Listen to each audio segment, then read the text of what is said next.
I pulled into the driveway without making a sound. No radio. No engine rev. Just tires rolling slowly over concrete that now belonged to me.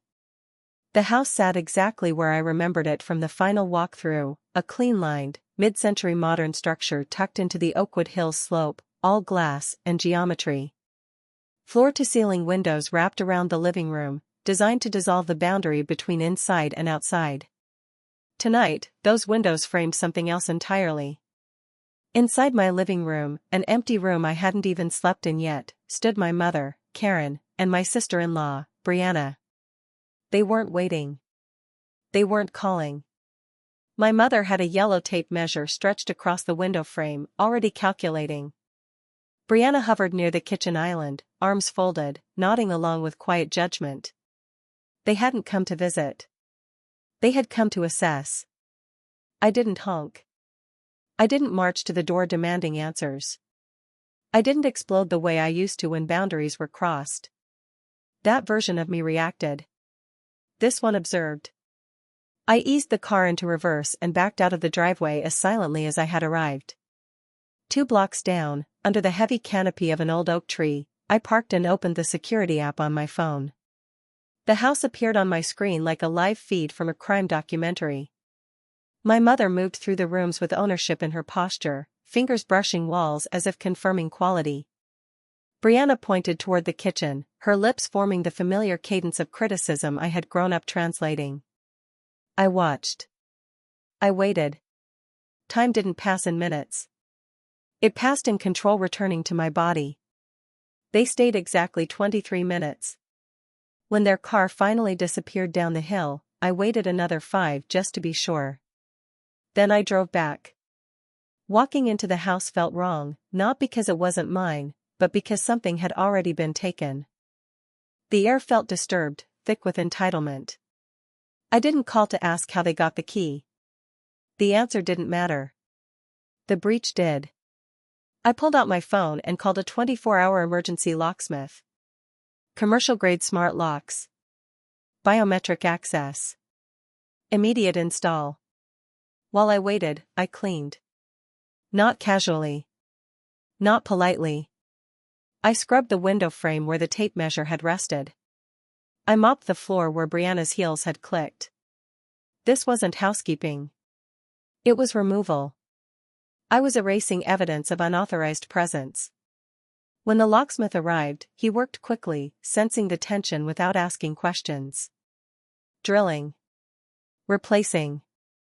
Programming. When he finished, he handed me the master card and left. I closed the door and engaged the deadbolt. Click. The sound was sharp, final, and deeply satisfying. A mechanical line drawn through decades of open access. I sat on the bare living room floor. My greyhound, Shadow, padded over and curled against my leg, warm and solid. The room held nothing but moonlight, glass, and silence, the kind of silence you only get when a space belongs entirely to you. It tasted like relief. People would later ask why I kept this house a secret. Why I didn't tell my parents I was buying it. Why I didn't share something so big. They didn't understand my family's economy. In the Hartford family, nothing belonged to individuals. Assets were communal, redistributed to whoever needed them most. And for 33 years, that person was my brother, Brandon. Brandon was what my mother called a visionary. What banks called high risk. He didn't build things, he pitched them. I built things that had to hold. When he failed, the family caught him. When I succeeded, the family harvested it. This house wasn't a home to them. It was a resource. And tonight, they had already decided how it would be used. Before we continue the story, please tell me in the comments what your name is and where you're listening from. And if stories about reclaiming boundaries and power resonate with you, like the video and subscribe to the channel, it truly helps more than you know. Standing there in the moonlit living room, I finally understood something with terrifying clarity. If I didn't defend this place now, I would lose more than a house. I would lose proof that my life was actually mine. And what my family planned to do next would force me to choose between peace and war. Morning arrived quietly, the kind of soft, deliberate light that only glass walls allow. Sunlight cut through the living room at a precise angle, illuminating floating dust like tiny planets suspended in orbit. I stood in the kitchen with a mug of black coffee, watching the house wake up around me. For a brief moment, I felt it. Peace. Then my phone vibrated against the quartz countertop. I didn't flinch. I already knew who it would be. In my family, silence was never respected, it was treated as a challenge. The message was from my mother. "So glad we finally saw the investment property," it read. "It has great bones. Though the glass is a bit exposed. Brianna thinks the lower suite would be perfect for Brandon while he pivots. We can move his boxes in Saturday. Let's discuss rent. Family rate is only fair since you're building equity." I stared at the screen, not angry, curious. The way a scientist might observe a specimen behaving exactly as predicted. She hadn't acknowledged breaking in. She hadn't asked permission. She hadn't even called it my home. To her, it was an asset.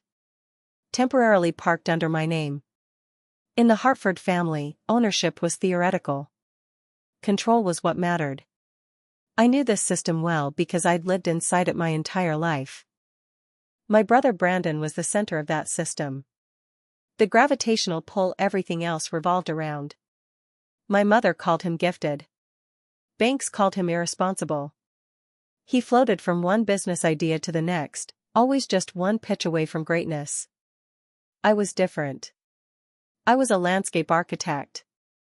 I dealt in drainage, grading, retaining walls, things that collapsed if you cut corners.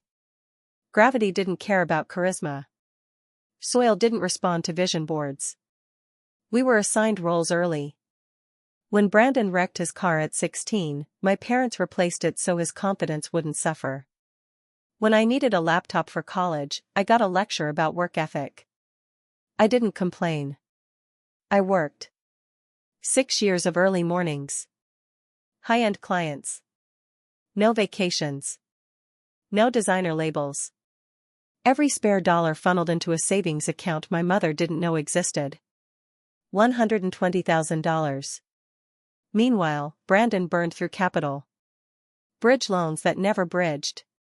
Family money that evaporated into opportunities.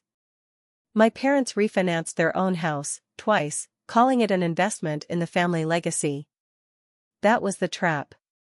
In their minds, my success created surplus. Surplus belonged to the family. And the family belonged to Brandon. If I had announced this purchase, it wouldn't have been my house. It would have been the Hartford guest residence. A soft landing pad for my brother's next failure. The text message was proof. I typed a reply slowly. "This is not an investment property. It's my primary residence. Brandon is not moving in. Do not return to this address." The response came instantly. "You're hoarding assets while your brother is drowning. We're coming Saturday. Unlock the door or we'll have a locksmith. It's family property." I set the phone down. The sunlight felt colder now. They weren't asking. They were asserting ownership. And I understood something chilling in that moment. Locks and words wouldn't stop them. They believed they owned me. And if I didn't change the rules of the game, Saturday would change everything. I didn't respond to the text. Silence had always been their favorite weapon: quick messages, emotional pressure, plausible deniability. If things went wrong, they could rewrite history. Claim misunderstanding. Claim love.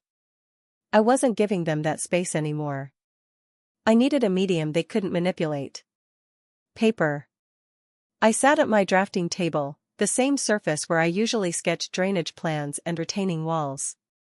Today, I wasn't designing landscapes. I was designing an exit. I pulled up the contact for a property attorney I'd worked with the previous year on a zoning dispute. He was expensive, precise, and uninterested in family harmony. Exactly what I needed. "I need a formal notice against trespass," I said when he answered. "And a cease and desist regarding harassment." I want them served. There was a pause. Against who? He asked. Saying the names felt like cutting steel cables one by one. Karen. Gary. Brandon. For decades, my loyalty to them had been the primary load-bearing structure of my life. I reinforced their egos, patched their failures, absorbed the stress fractures. No more. While I waited for the draft, I pulled out a legal pad and started doing a different kind of accounting. Opportunity cost. For years, I'd chosen loyalty over peace. I wrote down what that choice had actually cost me.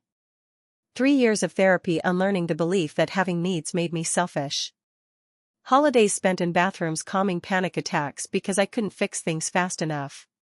Relationships sabotaged because I didn't know how to accept care without paying for it. I stared at the list. I had been paying a subscription fee for love that didn't exist. The printer came to life, spitting out the legal documents. The language was sterile. Exact. Beautiful. You are hereby notified. It stripped away titles. No mother. No brother.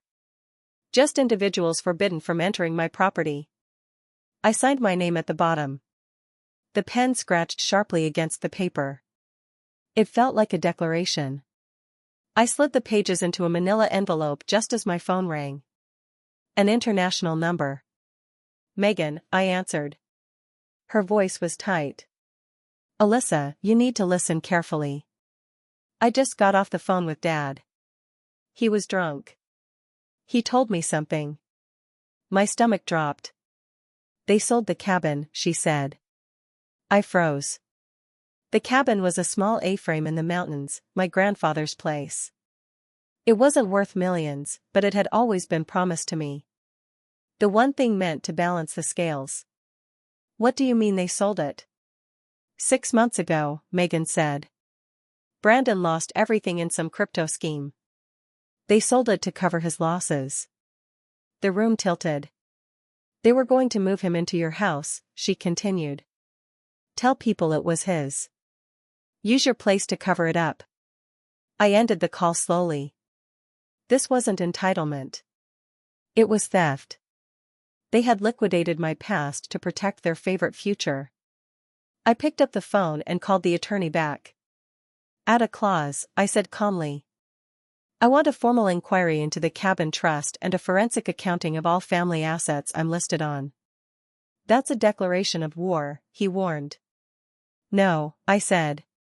It's discovery. I looked out through the glass as the sun dropped low.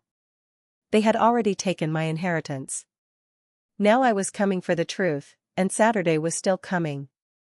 Saturday morning arrived on schedule. Not quietly. I was standing in the kitchen, tea warming my hands, when the low grind of a diesel engine rolled up the hill and settled into my driveway like a threat. Through the glass walls, I watched a 26-foot moving truck back in, its brakes hissing sharply as if announcing authority. They believed momentum would win. Brandon jumped down from the passenger side wearing designer sunglasses, barking directions to the driver like a man who owned the place. My mother pulled in behind him, trunk popping open before the engine even stopped. Groceries, I assumed. Supplies for the house she'd already claimed. They moved with confidence, the kind only people without consequences possess. Brandon strode up the driveway and reached for the door handle. It didn't open.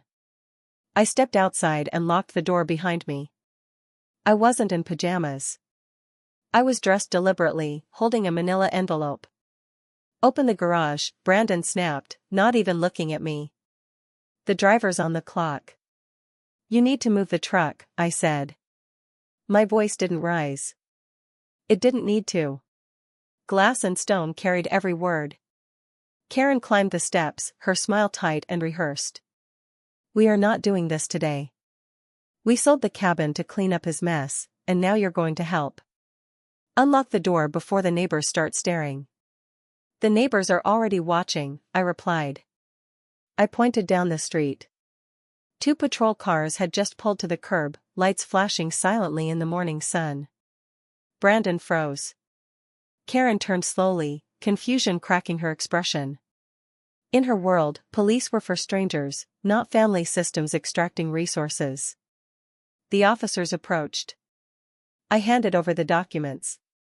These individuals have been formally served, I said. They're attempting to enter my primary residence. One officer scanned the paperwork, then looked at Brandon. Is this your property, sir? It's family property, Brandon stammered. She bought it for. The deed is in her name, the officer cut in. And this notice says you are not welcome here. Silence fell hard. Brandon looked to my mother for rescue. She had none. Alyssa, she whispered, shaking. Don't do this to your brother. I didn't do anything, I said. I bought a house. You sold the cabin. These are choices. The officer turned to the driver. Back the truck out. The reverse alarm pierced the street. Beep. Beep. Beep. It sounded like retreat. I stood on the porch as they scrambled into their vehicles, small and exposed. The power dynamic hadn't shifted. It had collapsed. But as the street fell quiet again, I knew this wasn't the end. Because humiliation doesn't stop people like this, it teaches them revenge. The street returned to its curated quiet within minutes. No moving truck. No flashing lights. Just trimmed hedges, expensive cars, and the illusion of normalcy Oakwood Hills specialized in. Inside the house, the silence felt different now. Before, it had been something fragile, something I was protecting. Now it was reinforced. I closed the door and leaned my forehead briefly against the cool glass. My hands were steady. My heart wasn't racing. That surprised me. I had expected aftermath panic, the familiar crash that followed every confrontation in my family. It never came. Instead, there was clarity. Power only works while people believe it's permanent. The moment it's challenged, it fractures fast. The fallout started almost immediately. By Monday, I had 3 voicemails from relatives who hadn't spoken to me in years. Aunts. Cousins. People suddenly concerned about misunderstandings and family unity. The narrative was already being rewritten. I didn't respond. On Wednesday, my mother emailed. Not apologized, strategized. She wrote about how dramatic police involvement looked, how damaging it was to the family's image, how Brandon was having a very hard time. She suggested therapy. Mediation. A reset. The subtext was clear. If I would just resume my position, everything could go back to normal. Normal had never served me. Meanwhile, reality was catching Brandon. Without my house as cover and without the cabin to sell again, there was nowhere left to redirect the damage. His credit collapsed publicly. Deals dried up. The people who believed in his charisma suddenly wanted documentation. Gravity arrived. My attorney called Friday afternoon. You were right, he said. The cabin trust sale is problematic. They hadn't had my signature. Which meant the sale was vulnerable. Which meant their version of the story was about to collide with records. I walked through my living room as he explained next steps, paperwork, subpoenas, timelines. The furniture had arrived that morning. A velvet sofa. A teak table. Things chosen without committee or justification. Shadow slept in a rectangle of sunlight, completely unbothered by family politics. For the first time, I saw the pattern clearly. They hadn't loved me less. They had needed me more. And the moment I stopped supplying, the system began to fail. That night, I received one final message from my father. You've gone too far. I read it once. Then deleted it. Because something had shifted permanently. They could no longer punish me with withdrawal. I had already withdrawn myself. And the truth about the cabin was about to finish what boundaries had started. The investigation didn't arrive with drama. It arrived with emails, certified letters, and quiet requests for documentation. That's how accountability usually enters a system built on denial. My attorney moved efficiently. Requests went out to banks, escrow companies, and the trust administrator tied to the mountain cabin. Every response chipped away at the story my parents had told for years, that everything had been handled responsibly, that nothing had been taken without consent. That narrative collapsed quickly. The cabin had been sold under urgency clauses that didn't apply. The trust distribution records showed irregular transfers timed perfectly with Brandon's financial implosions. Money had moved in patterns that told a clear story once you stopped listening to excuses. They hadn't forgotten to include me. They had excluded me. For the first time, the family mythology faced something it couldn't outtalk. Evidence. My mother called again. This time her voice wasn't sharp, it was frantic. "You don't understand what you're doing," she said. "You're tearing the family apart." "No," I replied calmly. "I'm documenting it." She cried then. Real tears or strategic ones, I no longer cared. In the Hartford family, emotion had always been currency. I stopped accepting it. The attorney confirmed what we both suspected. If the sale proceeded without my authorization, I was entitled to damages. Not symbolic ones. Material ones. They had gambled with my inheritance. And they had lost. Meanwhile, Brandon's situation deteriorated rapidly. Without access to capital or image laundering, his world shrank. Calls stopped returning. Friends disappeared. He moved into a studio above a garage 3 towns away. For the first time in his life, no one softened the landing. I didn't feel satisfaction. I felt gravity doing what gravity does. One evening, I sat on the living room rug, watching sunset color bleed across the glass walls. The house felt finished now, not because of furniture, but because nothing inside it required my vigilance. I had mistaken visibility for vulnerability. In reality, transparency had become my shield. When people could see clearly, lies had nowhere to hide. The final call came late on a Thursday. My father's voice was small. "We should have told you," he said. That was the closest thing to an apology they were capable of. I thanked him. Not because it healed anything, but because it closed the loop. I hung up knowing something irreversible had occurred. The family story had finally met the truth, and there was only one chapter left to write. The consequences unfolded without spectacle. No shouting matches. No dramatic family meetings. Just distance. Distance is what happens when control fails and there's nothing left to negotiate. My parents stopped calling. Not out of respect, out of confusion. The old levers didn't work anymore, and they had no language for a relationship without leverage. Invitations dried up. Group chats went silent. The extended family followed their lead, unsure which version of the story would survive. I let the silence stay. It was the first boundary I didn't feel compelled to explain. The legal process moved forward steadily.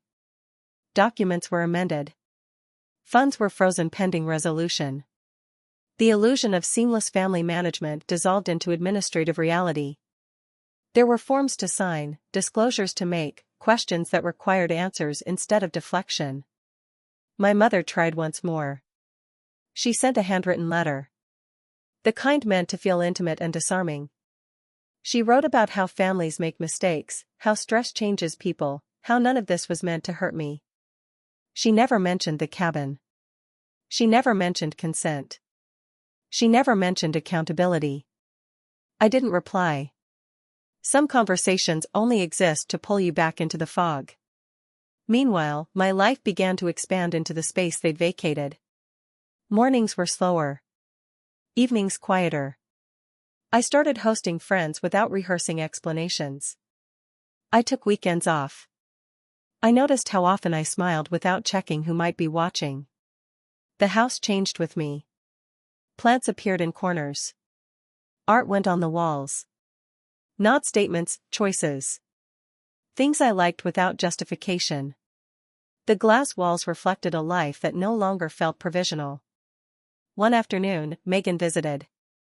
We sat on the porch watching the sun drop behind the trees. They still don't get it, she said gently. I know, I replied. They think you're punishing them. I considered that. No, I said. I'm just no longer participating. She smiled. That's worse for them. She was right. Systems built on extraction collapse when the resource walks away. As night settled, I stood alone in the living room, lights off, glass walls reflecting the dark. I thought about the version of myself who used to apologize for existing. Who believed love had to be earned through usefulness. That person was gone. Not angry. Just finished. And as peace settled into the house, I realized the final chapter wasn't about them at all, it was about what I had built in their absence. The house is quiet in the evenings now. Not the brittle quiet of avoidance, but the settled kind, the kind that holds. I move through the rooms without bracing myself. The floors don't echo with expectation. The walls don't carry old conversations. Everything here exists because I chose it. Shadow sleeps wherever the light lands. I cook when I'm hungry. I read without watching the clock. These are small freedoms, but they add up to something substantial. The legal matters resolved the way facts usually do. Cleanly. The cabin sale was amended. Funds were redistributed properly. The myth of flawless family stewardship dissolved into a paper trail that told the truth without emotion. There was no dramatic apology. No reunion. Just closure. And that was enough. I used to believe safety came from proximity, staying close, staying useful, staying quiet. I thought if I could anticipate needs fast enough, love would follow. I was wrong. Safety came from structure. From clear ownership. Clear consent. Clear consequences. From knowing where my responsibility ended, and where it never began. The glass walls still worry people when they visit. They ask if I feel exposed. If I'm afraid someone might see in. I smile when they ask. The glass doesn't make me vulnerable.